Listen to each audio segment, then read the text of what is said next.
ayo star boy Sandu ndipei Nanga ndakanyarara ndamuka Pabiti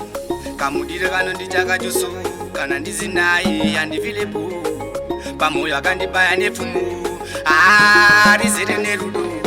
Mwanasikana auringirozi Ndikakusha ndinobuda misozi Ndiweka chimudza mafiwa Kana nindewe tavaka ukama Mwanasikana uri pangu pachipuwa Unongobuluma ufungeseruwa Andidi kukusha bebi kungezuwa Ndinokukoshesa bebi kufura nguwa Ndanyora sikinja melete pamoyo pangu bebi ndiweka euda Ndakutipira gara wadorita Levu yangu newe nakagara ndaizidza Kana ndakubata kama kumuwezi Tamba zvili slow no zvili fasti bebi ufunge uri wangu Andidi kukusha kumbaka kwedu Inzakaweda kari kuvevetera Uya pecho umboni kumbatira Sikini kungotema sengirozi Kazi bebi unoketsa nemukaka Oti nyashi Oti kupata naza ndibene pahana Oti nyashi yo Ndanyora sikinja melete pamoyo pangu bebi ndiweka euda Ndakutipira gara wadorita Lavu yangu newe nakagara ndaitsitsa Kana ndakubata kama kumu westi Tamba zvili slow no zvili fasti bebi ufunge uri wangu Andidi kukusheka kumbaka kwedu Mwanasikana auringirozi Ndikakusha ndinobuda misozi Ndiweka chimudza mafiwa Kana nindewe tavaka ukama Mwanasikana uri pangu pachipuwa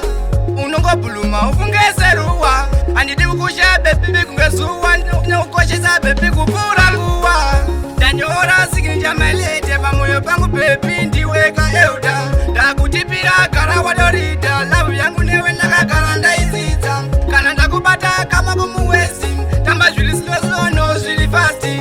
bebi ufunge uri wangu Andidi kukusheka kumbaka kwedu Inzakaweda kari kuvevetera Uya pecho umboni kumbatira Sikini kungotema sengirozi Kazi bebi unoketsa nemukaka Oti nyashi Oti kupata naza ndibene pahana Oti nyashi yo